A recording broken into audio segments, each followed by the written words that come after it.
In the dusty streets of 1875 Arizona Territory, a shy girl with a severe stutter rarely spoke above a whisper until the moment she saw wealthy Boston businessman Charles Brennan approaching the sabotage stagecoach that would carry innocent families straight into a deadly trap. Her desperate warning would expose a land speculation conspiracy that threatened to destroy her entire town. But would anyone believe the girl who could barely string two words together when it mattered most? Mercy Holloway's hands shook as she dropped the ceramic bowl, watching it shatter across the wooden floor of her father's general store. The crash echoed through the empty building like a gunshot, and she immediately crouched down to gather the pieces before anyone could witness her clumsiness. Outside, the September heat of 1875 baked the Arizona Territory town of Willow Creek until even the lizards sought shade. Her father emerged from the back room, his weathered face creased with concern rather than anger. "Easy there, sweetheart. It's just a bowl." But Mercy knew it wasn't just about the bowl, it was about everything. The way her tongue twisted around simple words, the way customers looked past her when she tried to help them, the way she'd become invisible in her own hometown. Through the dusty window, she watched the morning stagecoach rumble down Main Street, kicking up clouds of red dirt that settled on everything, like a fine coating of shame. The sight made her stomach clench with familiar dread. Strangers meant questions, and questions meant having to speak, and speaking meant the awful moment when words would tangle in her throat like tumbleweeds. "The Henderson order needs to go out today," her father said gently, placing a hand on her shoulder. "Think you can handle the delivery?" Mercy nodded, grateful for tasks that didn't require conversation. She loaded the supplies into their small wagon: flour, coffee beans, a bolt of blue fabric that Mrs. Henderson had ordered for her daughter's wedding dress. The weight of the goods felt manageable compared to the weight of expectations that came with every social interaction. As she guided their old mare down the rutted road toward the Henderson farm, Mercy allowed herself to breathe freely for the first time that morning. Out here, surrounded by endless stretches of scrub brush and distant mesas, her stutter couldn't embarrass anyone. The desert didn't judge her for the way words stumbled from her lips like stones down a hillside. The Henderson farm sat in a small valley, where a seasonal creek provided just enough water for modest crops. Martha Henderson greeted her with the kind of warm smile that made Mercy wish she could be normal just for one conversation. "Mercy, dear, how lovely to see you. Come in for some lemonade, you must be parched in this heat." Thank you, Mrs. Henderson, but I need to get back." The words came out choppy and uneven, each syllable a small battle won and lost. Martha's expression softened with understanding rather than pity, which somehow made it worse. "Of course, dear. Tell your father we appreciate the quick delivery." On the ride back to town, Mercy noticed something odd. Fresh horse tracks crossed the road, not the random patterns of ranch work, but the organized lines of men riding together with purpose. The tracks headed north, toward the hills where Apache war parties had been spotted months ago. A chill ran down her spine, despite the blazing sun. Back in Willow Creek, the stagecoach had stopped in front of the hotel, and passengers were climbing down with the slow, stiff movements of people who'd been traveling for days. Mercy guided her wagon past the depot, trying not to look at the small crowd that always gathered when new arrivals came to town. But one figure caught her attention, a man in expensive clothes who stood apart from the others, surveying the dusty street with intense interest. His dark hair was neatly trimmed, his boots polished to a shine that seemed impossible in this desert country. Everything about him spoke of money and education, the kind of person who would never notice someone like her. As she pulled the wagon up to the store's loading dock, voices drifted from the hotel's front porch. The well-dressed stranger was speaking with Sheriff Morrison, their conversation too quiet to overhear, but urgent enough to make the sheriff frown and nod repeatedly. Mercy unhitched the mare and led her to the water trough, stealing glances at the mysterious newcomer. There was something about the way he moved, confident but watchful, like a man who expected trouble but was prepared for it. When he turned in her direction, their eyes met for just a moment, and she felt her cheeks burn with embarrassment as she quickly looked away. "New fellow's got money," her father observed, appearing beside her with the easy, quiet way he had of moving. "Word is, he's here on business. Land business." The words hit Mercy like a physical blow.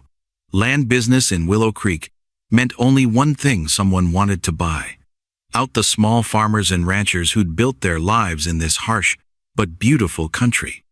It meant change, and change never seemed to benefit people like her family. As the afternoon wore on, Mercy found herself watching the stranger from behind the store's front counter. He'd taken a room at the hotel and spent most of the day walking the streets, stopping to examine buildings and chat with various townspeople. Each conversation seemed to follow the same pattern: friendly greetings, casual questions about property values, and interested nods when people mentioned their struggles with recent dry spells. When evening came, the stranger sat on the hotel's front porch with a leather journal, writing by lamplight, while the desert air began to cool. There was something almost lonely about the sight: a wealthy man far from home, recording his thoughts in a place where few people would understand his world. Mercy was sweeping the store's front steps when she noticed him looking in her direction. For a moment, she considered retreating inside, but something made her hold her ground. He closed his journal and stood up, walking slowly across the street toward her. Her heart hammered against her ribs as his polished boots clicked against the wooden boardwalk. This was exactly the kind of situation that usually left her speechless and humiliated. But there was nowhere to run without looking like a frightened child. "Good evening," he said, removing his hat with old-fashioned courtesy. "I'm Charles Brennan, from Boston. I was wondering if you could help me with something." I don't know if I can help," Mercy managed, gripping the broom handle so tightly her knuckles went white. The familiar heat of shame crept up her neck as the words stumbled out, broken and uneven. But Charles Brennan didn't show the usual signs of impatience or embarrassment that most people displayed when she tried to speak. Instead, he smiled, not the polite, uncomfortable grimace she was used to, but something genuine and patient. "I'm looking for someone who knows this area well," he continued, his voice carrying the refined accent of Eastern education. "Someone who might understand the local challenges."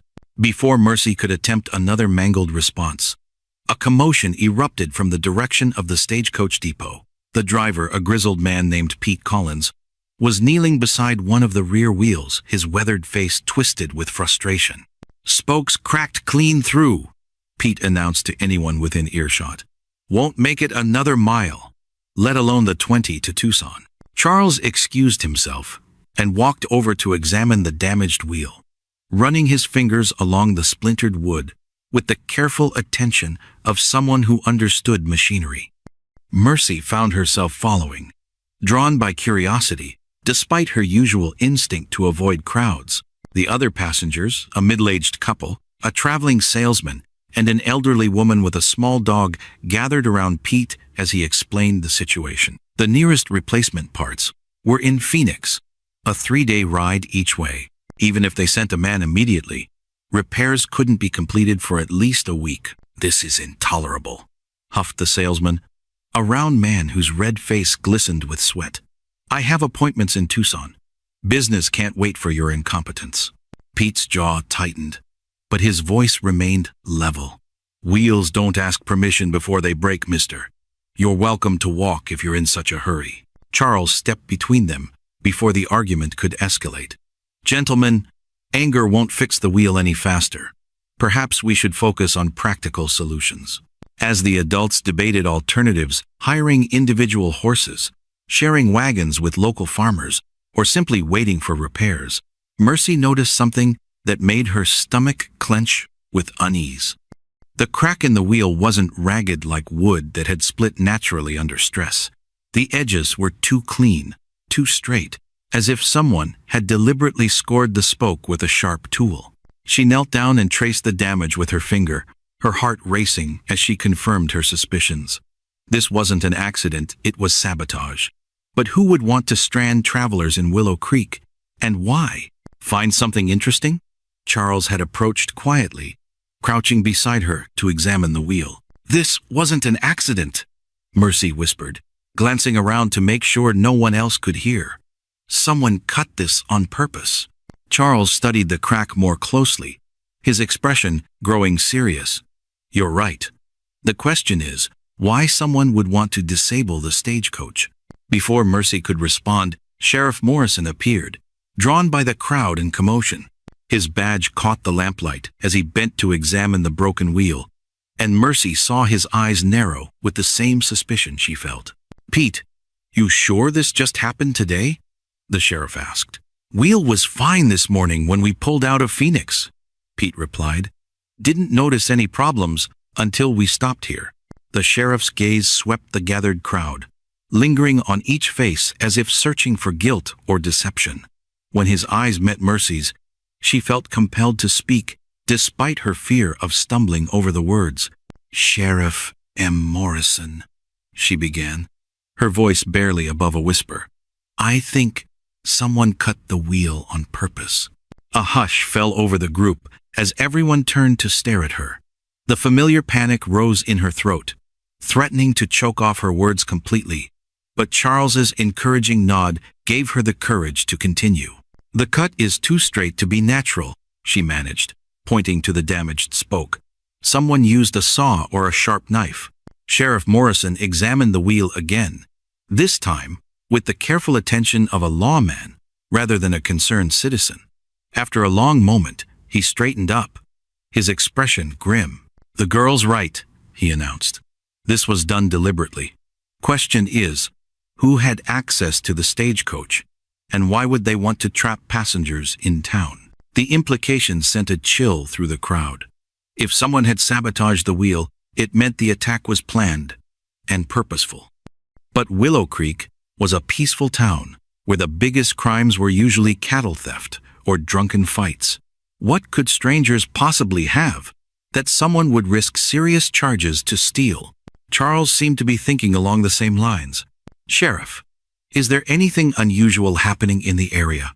Any reason someone might want to delay travelers? Morrison hesitated, glancing around the crowd before answering.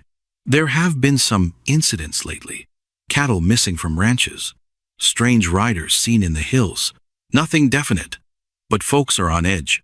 As the crowd began to disperse, discussing the mystery in hushed voices, Charles approached Mercy with a thoughtful expression. You have sharp eyes, miss? H. Holloway. Mercy Holloway. The introduction came easier now, perhaps because he'd already heard her speak and hadn't fled in embarrassment. Miss Holloway, would you be willing to show me around town tomorrow? As a stranded traveler, I'd appreciate a local guide. The request caught her completely off guard. People didn't usually seek out her company, especially wealthy strangers who could afford to hire professional guides. But there was something in Charles's manner, a respectful patience, that made her feel valued rather than pitied. I could show you the main sights, she agreed, her heart racing with a mixture of fear and excitement. As Charles returned to the hotel, and Mercy helped her father close the store for the night, she couldn't shake the feeling that the sabotaged stagecoach was connected to something larger and more dangerous than simple robbery. The way Charles had examined the wheel, the careful questions he'd asked the sheriff, the expensive clothes that marked him as someone with serious business interests. It all suggested that his presence in Willow Creek might not be as coincidental as it seemed. That night, as she lay in her narrow bed, listening to the desert wind rattle the shutters, Mercy wondered what she'd gotten herself into by agreeing to spend time with the mysterious stranger from Boston. Part of her thrilled at the prospect of having someone actually want her company, but another part worried that Charles Brennan might be more dangerous than he appeared. Outside her window, she could hear the distant sound of horses moving through the darkness, not the random wandering of ranch stock, but the purposeful movement of riders who had somewhere important to go.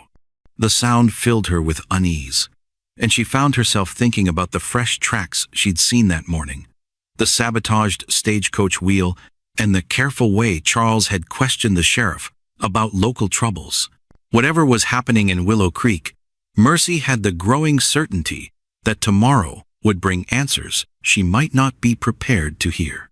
The hammer crashed down on Charles's thumb with a sickening thud, sending pain shooting up his arm like lightning. He bit back a curse and shook his hand, watching blood well up under the nail. 3 days of trying to fix the stagecoach wheel had taught him that money couldn't buy skill with tools. "You're holding it wrong," came a soft voice behind him. Charles spun around to find Mercy standing at the edge of the livery stable, clutching a small basket against her chest. The morning sun caught the copper threads in her brown hair, and for a moment he forgot about his throbbing thumb. "I brought you some bread," she stammered, holding out the basket. "Mama made extra." He accepted the gift with his good hand, surprised by the warmth still radiating from the cloth-wrapped loaves. "Thank you. That's very kind." Mercy's eyes darted to the damaged wheel, propped against the stable wall. "Papa says you've been out here since sunrise every day." "Not much else to do while I wait for parts from Phoenix." Charles set down the hammer and flexed his fingers. "I'm not very good at being idle." "Maybe you could try being useful instead," Mercy said, then immediately flushed red. Sorry, that sounded." "No, you're right," Charles laughed, genuinely amused. "What did you have in mind?" Before she could answer, the sound of galloping hooves filled the air. Sheriff Morrison rode into town like the devil himself was chasing him, his horse lathered with sweat and foam. He pulled up hard in front of the general store, dust swirling around him in thick clouds. "Emergency meeting," he shouted to anyone within earshot. "Church bell in 10 minutes." Charles and Mercy exchanged glances. The sheriff's face was pale beneath his sun-weathered skin, and his hands shook as he dismounted. Whatever news he carried, it wasn't good. "We should go," Mercy whispered. They joined the stream of townspeople hurrying toward the white-painted church at the end of Main Street. Charles noticed how the crowd seemed to part around Mercy. Not cruelly, but with the unconscious avoidance people showed toward those who made them uncomfortable. She walked with her head down, as if trying to make herself invisible. Inside the church, the wooden pews creaked under the weight of worried families. Children sensed the adult tension and clung to their mothers' skirts. The air felt thick and close, heavy with the scent of nervous sweat and fear. Sheriff Morrison stood at the front, his badge catching the colored light from the stained glass windows. His usual confident posture was gone, replaced by the slumped shoulders of a man carrying terrible news. "Folks," he began, his voice cracking slightly, "I just rode back from the Morrison Ranch 20 miles south. They were hit yesterday at dawn." A gasp ran through the congregation like wind through wheat. Mrs. Henderson clutched her baby tighter, while her husband's hand moved instinctively to the gun at his hip. "Apache?" called out Tom Bradley from the back pew. Morrison nodded grimly. "Took every horse they had, burned the barn to the ground." Jim Morrison and his boys barely made it to the root cellar in time. "How many?" This from Dr. Walsh, the town's only physician. "Hard to say. Jim thinks maybe 15-20 warriors. They came out of nowhere, hit fast, and disappeared back into the desert." Charles felt Mercy tense beside him. Her breathing had become shallow and quick, like a trapped animal. He wanted to offer comfort, but didn't know how, without drawing unwanted attention to her. "What's being done?" demanded Jake Sullivan from his prominent seat in the front row. Charles had met Sullivan briefly at the hotel, a hard-eyed man who seemed to own half the businesses in town. "I've sent word to Fort Apache, but they're dealing with troubles of their own up north. Could be weeks before they can spare any cavalry." Morrison's voice grew harder. "Until then, we're on our own." The church erupted in worried chatter. Some families immediately began making plans to leave town. Others, those with deeper roots or fewer resources, talked about fortifying their homes and businesses. "Now hold on," Sullivan's voice cut through the noise like a knife. "Let's not panic.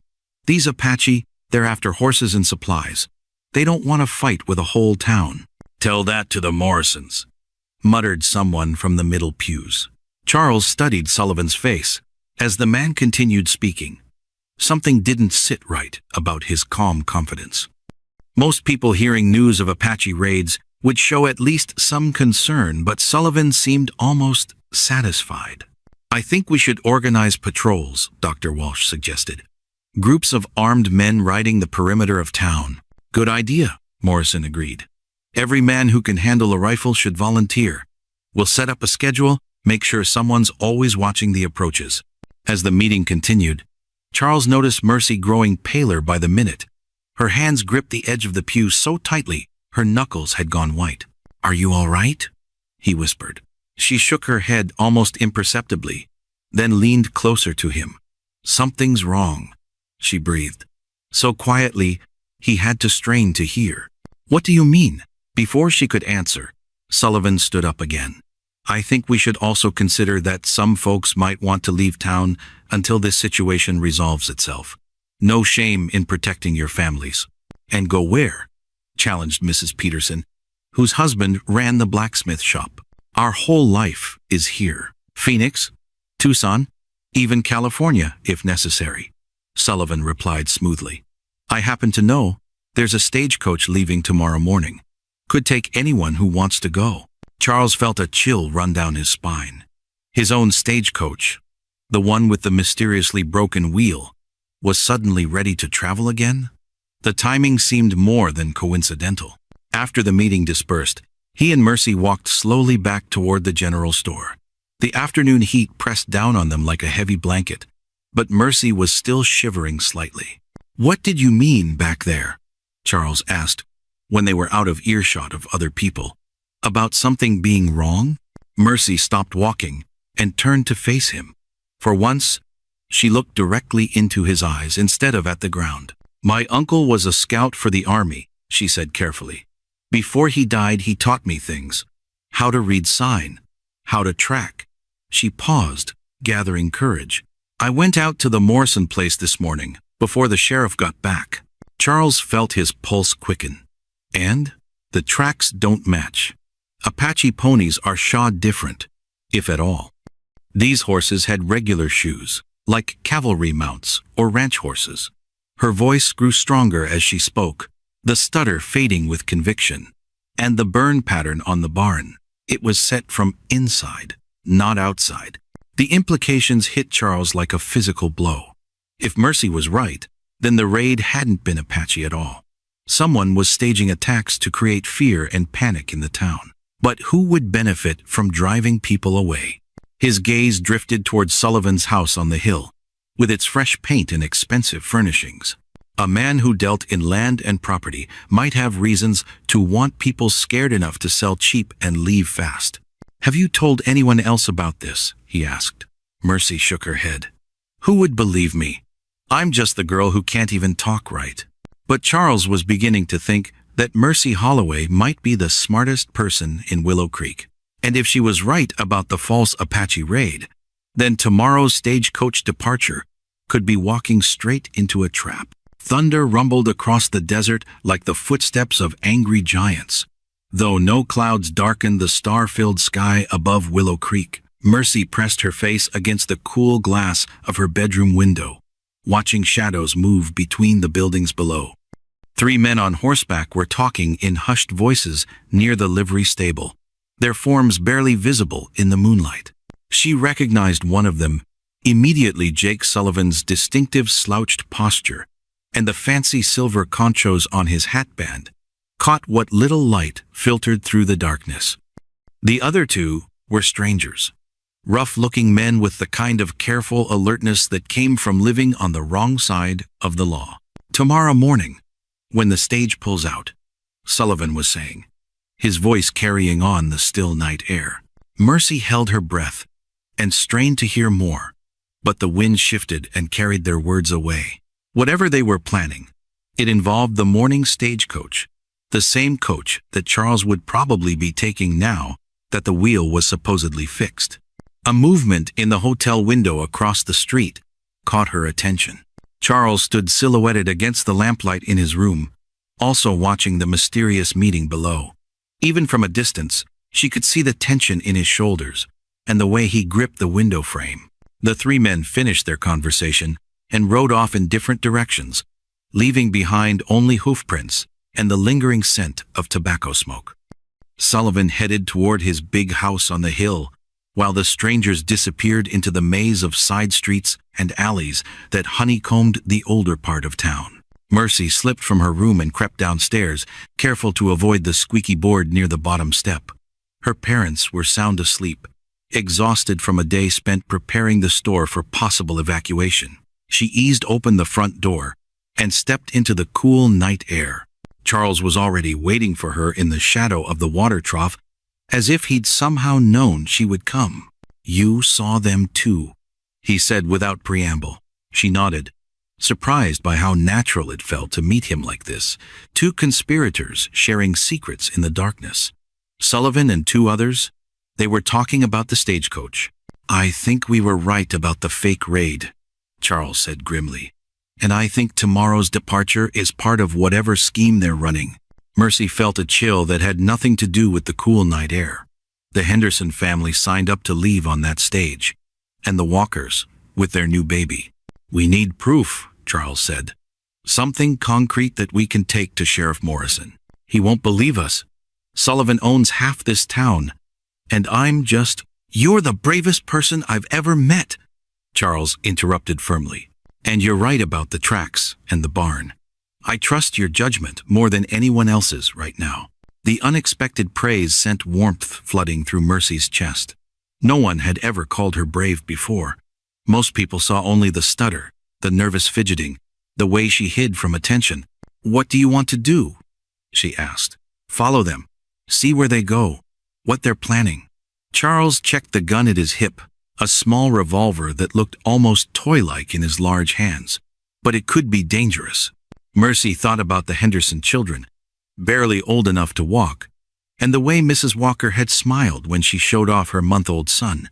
Whatever Sullivan was planning, innocent people were going to get hurt. "I know these streets better than anyone," she said, "and I know how to move quiet."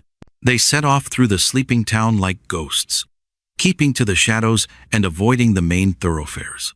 Mercy led the way, choosing a route that took them behind buildings and through narrow gaps between structures. Her uncle's tracking lessons had included more than just reading sign in the dirt. He'd taught her how to become invisible when necessary. The trail led them to the old mining camp on the outskirts of town, a collection of abandoned shacks and rusted equipment, left over from the silver boom of the early 1860s. Most people avoided the place, claiming it was haunted by the spirits of miners who died in cave-ins and accidents. But tonight, the camp was very much alive. Lanterns glowed in the windows of 3 different buildings, and Mercy could hear the low murmur of multiple conversations. She counted at least a dozen horses tied to makeshift hitching posts. Far more men than she'd seen during the midnight meeting. "This is bigger than we thought," Charles whispered. They crept closer, using the ruins of an old smelting operation for cover. Through a broken window, Mercy could see into what had once been the camp's main bunkhouse. Sullivan stood at one end of the room, addressing a crowd of rough-looking men. Some she recognized as drifters who occasionally passed through town. Others were complete strangers. "Stage leaves at 8 sharp, Sullivan was saying. "You hit them at Dead Man's Gulch, just like we discussed. Make it look good, war paint, feathers, the whole show. But remember, we want them scared, not dead. Dead passengers ask too many questions." One of the men, a scarred individual with tobacco-stained teeth, raised his hand. "What about the rich boy, the one from back east?" Sullivan's expression darkened. "Brennan's become a problem. He's been asking too many questions, poking around where he doesn't belong. Maybe it's time he learned that Arizona territory can be dangerous for outsiders who don't mind their own business." Mercy felt Charles tense beside her, his hand moving unconsciously toward his gun. But she grabbed his wrist, shaking her head frantically. They were outnumbered 12-1, and charging in now would only get them both killed. "Tomorrow morning, after we stage the attack, people will be so scared they'll sell their property for whatever we offer," Sullivan continued. "The railroad's coming through here next year. And every acre of land is going to be worth 10 times what these fools paid for it. The pieces of the puzzle suddenly clicked together in Mercy's mind. Sullivan wasn't just trying to drive people away, he was manipulating them into selling valuable land for practically nothing. The fake Apache raids, the mysterious accidents and problems that had been plaguing local ranchers, even Charles's broken stagecoach wheel. It was all part of an elaborate scheme to create panic and desperation. "What about the girl?" asked another man. "The stuttering one who's been sniffing around asking questions?" Mercy's blood turned to ice. They knew about her investigation.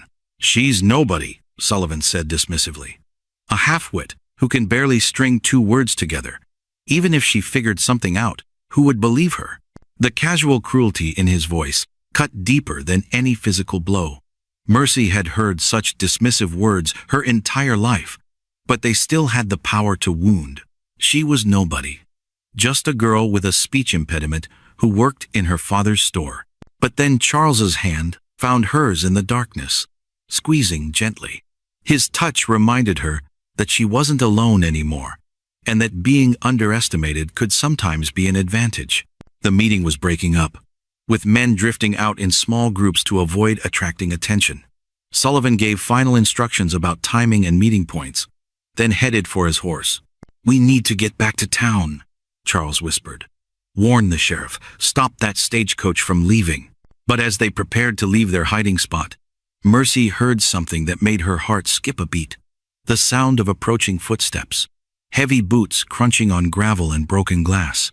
"Check the perimeter," Sullivan's voice called out. "Make sure we weren't followed."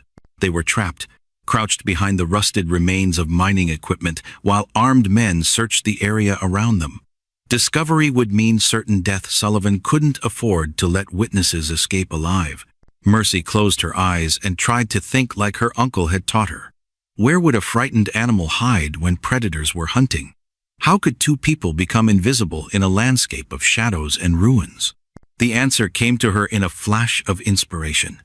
She tugged on Charles's sleeve and pointed toward an old mine shaft, whose entrance was partially hidden by collapsed timbers. It would be dangerous, the tunnel could be unstable, filled with bad air or unexpected drops, but it was their only chance. They crawled on hands and knees toward the shaft opening, moving as silently as spiders across a web.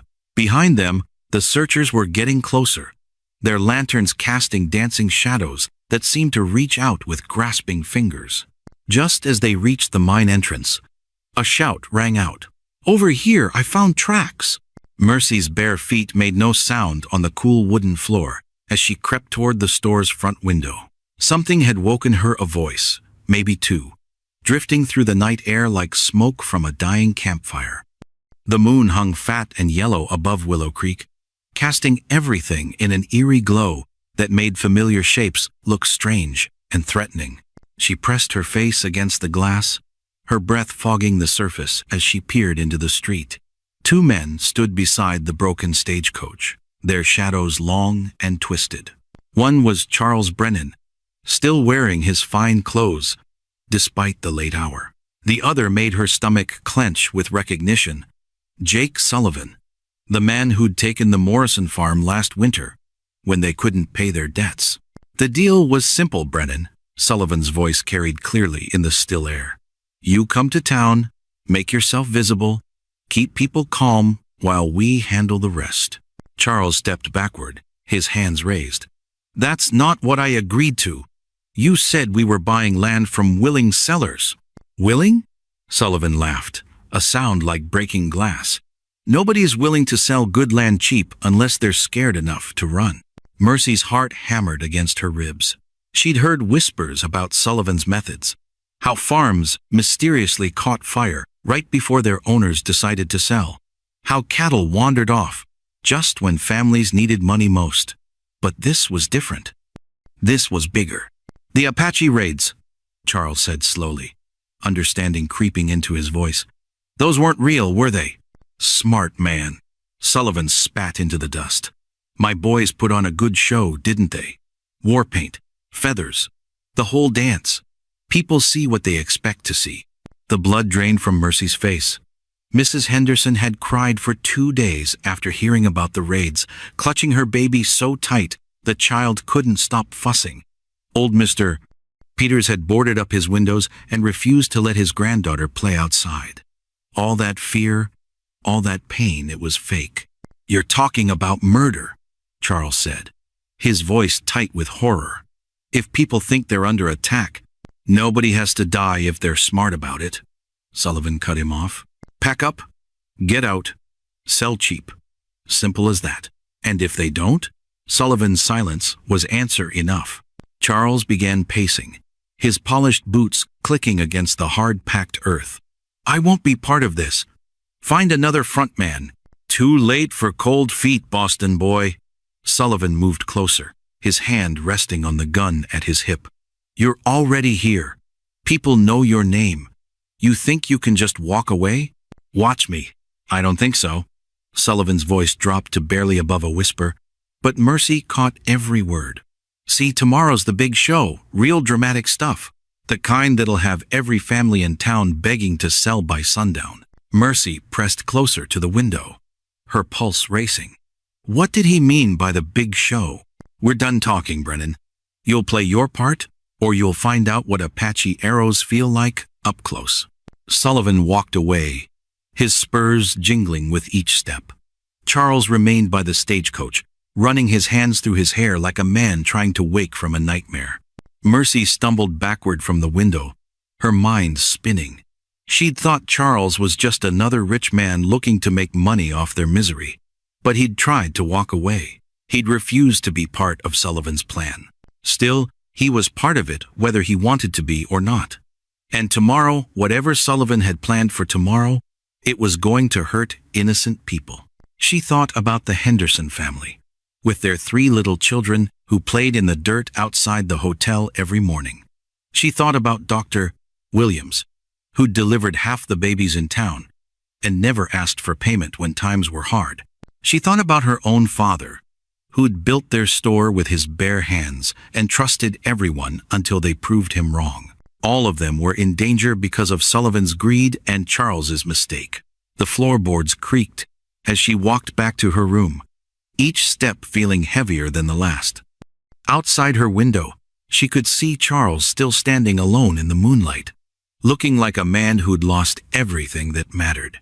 Maybe he had, but Mercy was starting to realize that sometimes losing everything was the only way to figure out what was really worth fighting for. And tomorrow, when Sullivan's big show began, she might be the only person in Willow Creek who knew the truth. The question was, would anyone believe a girl who could barely speak without stumbling over her own words? She lay in bed staring at the ceiling, knowing sleep wouldn't come. In a few hours, the sun would rise on what might be the worst day in Willow Creek's history. Unless someone found the courage to speak up, even if that someone was the last person anyone would expect to find their voice when it mattered most. The morning sun painted Willow Creek in shades of gold and amber as Charles Brennan stood outside Holloway's general store, his hands trembling slightly as he reached for the door handle. He'd spent the entire night walking the empty streets, wrestling with a decision that would either save his conscience or destroy his future.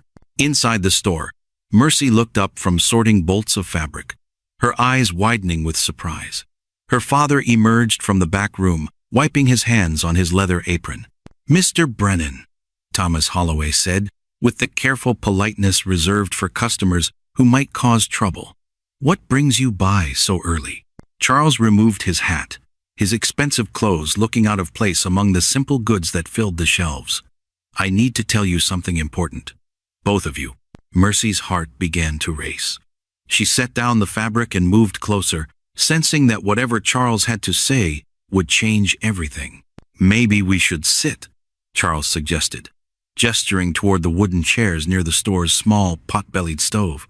"I'll stand, thank you," Thomas replied, crossing his arms. "Say your piece."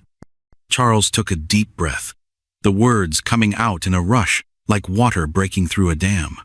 "The Apache raids, they're not real.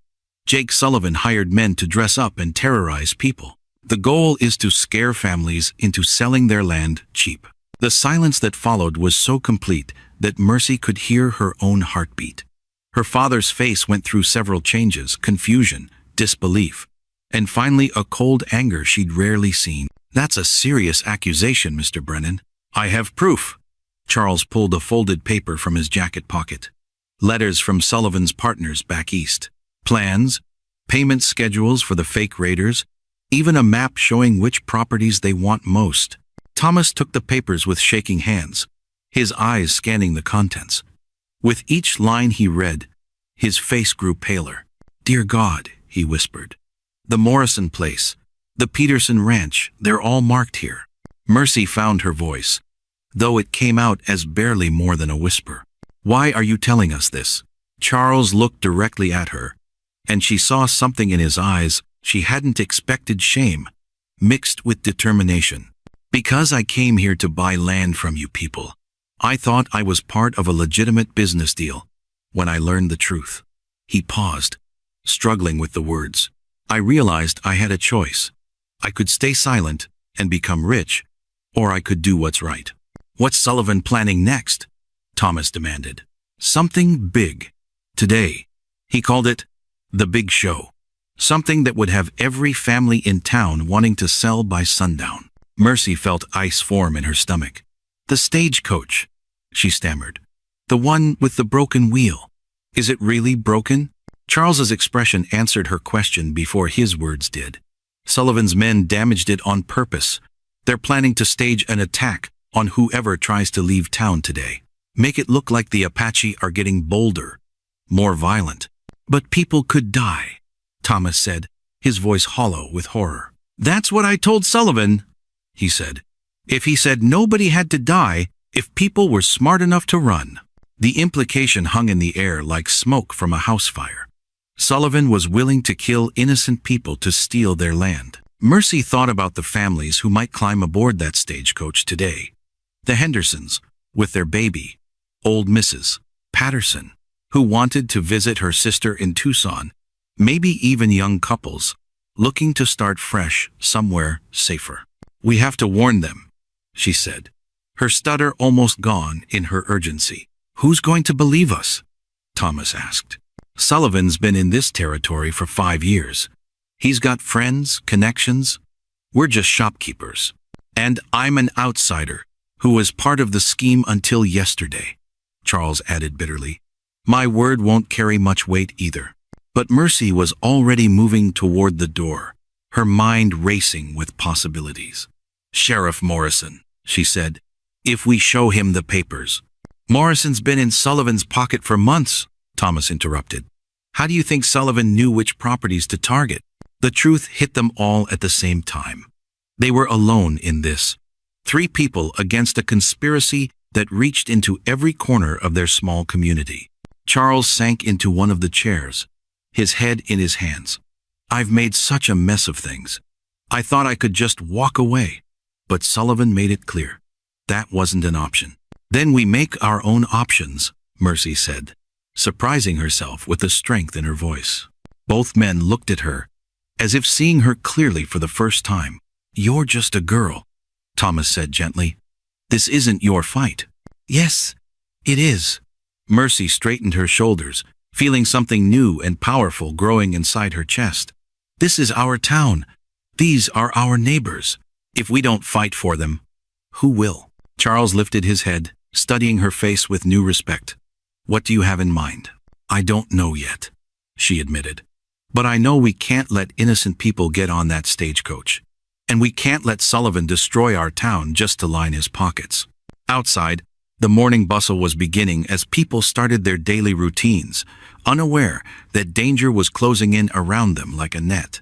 Mercy could see Mrs. Henderson hanging laundry on the line behind the hotel, her children playing in the dirt nearby. In a few hours, Sullivan's big show would begin. People would panic, sell their homes for whatever they could get, and scatter to the winds like tumbleweeds, unless 3 unlikely allies could find a way to stop it. Mercy's bare feet slammed against the wooden boardwalk as she sprinted toward the waiting stagecoach. Her heart pounded so hard she could hear it in her ears, drowning out everything except the terrible knowledge that innocent people were about to die. The Henderson family stood beside the coach door, little Emma, clutching her favorite doll while her two brothers fidgeted in their Sunday clothes. Mrs. Henderson was counting their traveling money one last time, her face tight with worry about leaving everything they'd built in Willow Creek behind. "Don't get in the stagecoach," Mercy's voice cracked like a whip across the morning air. Every person on Main Street turned to stare at the girl who usually whispered apologies for taking up space. Mrs. Henderson's hand froze on the coach door handle. "Mercy? What are you talking about, child?"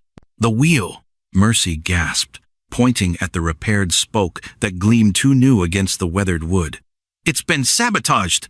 Sullivan's men are waiting 3 miles out to attack you." Sheriff Morrison stepped forward from the crowd that was gathering. His weathered face showed confusion mixed with concern. "Now, Mercy, that's a mighty serious claim you're making. What makes you think—" "Because I saw them." The words tumbled out faster than her stutter could catch them. "Last night, Sullivan and his men were positioning themselves along Copper Canyon Road. They're dressed like Apache warriors, but they're not real Indians." A murmur rippled through the crowd. Some faces showed doubt, others fear. Old Pete Jameson spat tobacco juice into the dust. "Girl's always been touched in the head. Can barely speak normal on a good day." Heat flooded Mercy's cheeks, but Charles Brennan stepped beside her before the shame could steal her voice. "She's telling the truth," he said clearly. "I have proof." From his coat pocket, he pulled out a folded piece of paper covered with handwriting. "This is a letter from Sullivan to his partners in Phoenix. He describes the entire plan, fake Apache raids to drive down land prices, then swooping in to buy properties for a fraction of their worth." Dr. Whitman pushed through the crowd, his medical bag bouncing against his hip. "Let me see that letter, young man." As Charles handed over the evidence, Mercy noticed Sullivan's horse tied behind the bank. Her stomach dropped.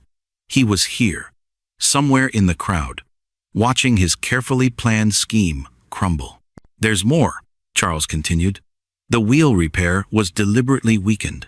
It's designed to break apart exactly 3 miles from town, right where Sullivan's men are waiting in war paint and feathers." Mrs. Henderson pulled her children away from the stagecoach, as if it had suddenly caught fire. "But why would anyone want to hurt us?" "Because scared people sell cheap," Sheriff Morrison said grimly, studying the letter. "And desperate people don't ask questions about who's buying." A commotion erupted near the bank as Sullivan emerged, his face dark with rage. "This is nonsense," he shouted. "You're all listening to a half-wit girl and a fancy stranger who showed up 3 days ago." "Then explain this letter," Dr. Whitman said, holding up the evidence. "It's in your handwriting, Jake. I've seen enough of your IOUs to recognize it." Sullivan's eyes darted around the crowd like a trapped animal. That could be forged by anyone with decent penmanship. "What about the wheel?" Mercy found her courage growing stronger with each word. "Why would someone repair it so poorly unless they wanted it to break?" The crowd pressed closer as the coach driver knelt beside his vehicle. Tom Bradley had been driving stagecoaches for 15 years, and his experienced hands could read wood and metal like other men read books. After a long moment, he stood up with splinters in his palm. "She's right," he announced. "This spoke's been weakened with a saw blade, then covered with wood putty and paint. It would have snapped clean through the moment we hit rough ground." A collective gasp rose from the townspeople.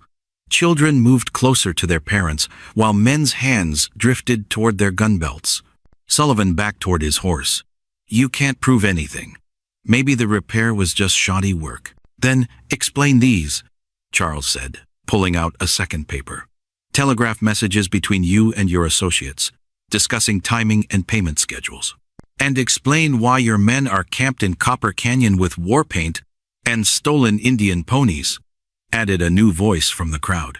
Everyone turned to see Running Bear, one of the few Apache who traded peacefully with Willow Creek. He'd emerged from the crowd's edge like a shadow made solid. "My cousin saw white men playing dress-up 2 miles from here. They smell like whiskey and fear, not like warriors." Sullivan's face went pale. The net was closing around him, woven from threads of evidence he'd never imagined anyone would discover. His hand moved toward the gun at his hip. "I wouldn't," Sheriff Morrison said calmly, his own weapon already drawn. "You're outnumbered about 30 to 1, and half these folks are armed."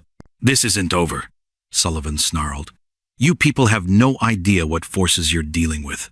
There are bigger players than me in this game." "Maybe," Charles replied, "but they're not here, and you are." As the sheriff moved to arrest Sullivan, Mercy felt her legs go weak. The adrenaline that had carried her through the confrontation was fading, replaced by the magnitude of what had just happened. She'd spoken up in front of the entire town, challenged a dangerous man, and helped expose a conspiracy that could have destroyed lives. Charles caught her elbow as she swayed. "Are you all right?" She looked around at the faces watching her, no longer with pity or dismissal, but with respect and gratitude. Mrs. Henderson approached with tears in her eyes. "Thank you, dear. You saved my children's lives." Little Emma tugged on Mercy's skirt. "You're brave," the 6-year-old announced. "Braver than anyone." As Sullivan was led away in handcuffs, his threats echoing down Main Street, Mercy realized that her voice, the voice she'd hidden for so long, had finally found its purpose. She'd discovered that courage wasn't about speaking perfectly. It was about speaking truth when truth needed to be heard. 6 months had painted Willow Creek in shades of prosperity that nobody could have imagined during those dark September days of 1875. The morning sun caught the fresh paint on storefront signs and glinted off new glass windows that replaced boards and canvas. Mercy arranged bolts of colorful fabric in her family's expanded general store, humming a tune she'd learned from the traveling music teacher who now visited monthly. The melody came easily to her lips, another small miracle in a life that had become full of them. "Good morning, Miss Holloway." Charles Brennan's voice carried the same patient warmth it had held during their first meeting, though now it held notes of something deeper. She looked up from the silk ribbons she was displaying, meeting his eyes with confidence that would have seemed impossible just months ago. "Good morning, Mr. Brennan. How are the new schoolhouse plans coming along?" "Better than expected." He pulled out rolled blueprints and spread them across the counter. "The territorial government approved our request for funding, and we should break ground next month." Mercy studied the drawings, tracing the outline of classrooms and a small library with her finger. "The children will love having their own school building instead of sharing space with the church. And they'll have an excellent teacher," Charles said, his meaning clear. Heat rose in her cheeks, but it was pleasure now, not shame. "I still stutter sometimes." "Good teachers care more about their students than their own perfection," he replied. "Besides, you speak more clearly now than half the politicians I knew back east." The store door chimed as Dr. Whitman entered, followed by his wife carrying a basket covered with checkered cloth.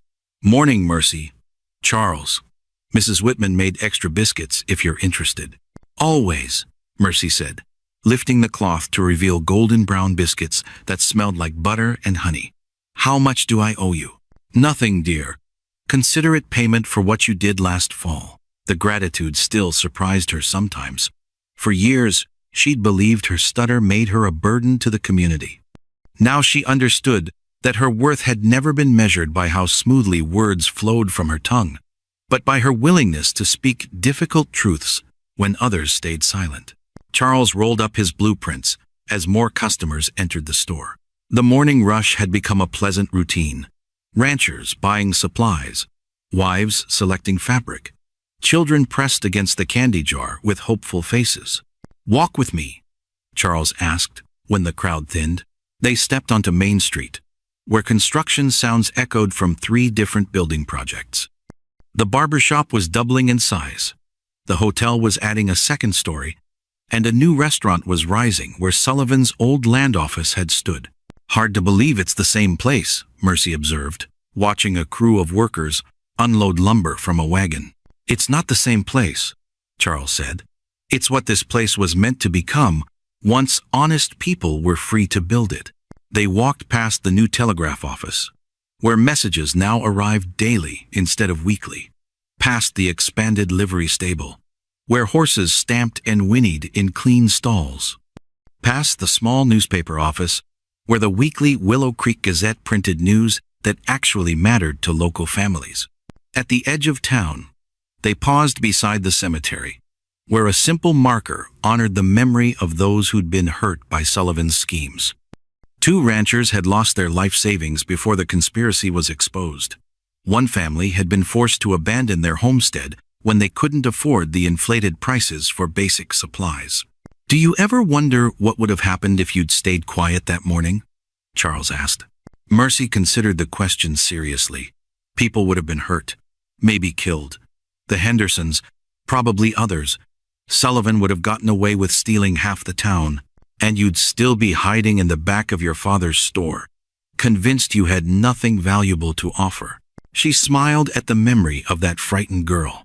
"I thought my stutter made me worthless." "It made you careful with words," Charles corrected. "When you finally spoke, people listened, because they knew you wouldn't waste their time with empty chatter." A hawk circled overhead, riding thermals that lifted it higher without effort. Mercy watched its graceful flight and thought about how fear had once kept her earthbound, afraid to test her wings. Now she understood that courage wasn't the absence of fear. It was the willingness to fly despite it. "The territorial judge sent word yesterday," Charles said. "Sullivan's trial is set for next month in Phoenix. They'll need you to testify." Her stomach fluttered, but not with the paralyzing terror she would have felt before. "Will you come with me?" "If you want me to." "I do." The words came easily, honestly. "I want you to come with me everywhere." Charles stopped walking and turned to face her fully. "Mercy, I need to tell you something I should have said months ago." Her heart began beating faster, but with anticipation now, not fear. "I came to Willow Creek to make money," he continued. "I planned to buy land, develop it quickly, and return to Boston with a profit. I never expected to find a reason to stay." "What changed your mind?" "You did." His hand found hers, calloused now from honest work instead of soft from luxury. "You showed me that there's more to life than accumulating wealth. You taught me that real courage isn't about having power. It's about using whatever power you have to protect people who need protecting." The morning sun warmed her face as she looked into eyes that had learned to see past surface appearances, to recognize genuine worth. "I never thought anyone like you would want someone like me." "Someone like you?" Charles's voice held gentle confusion.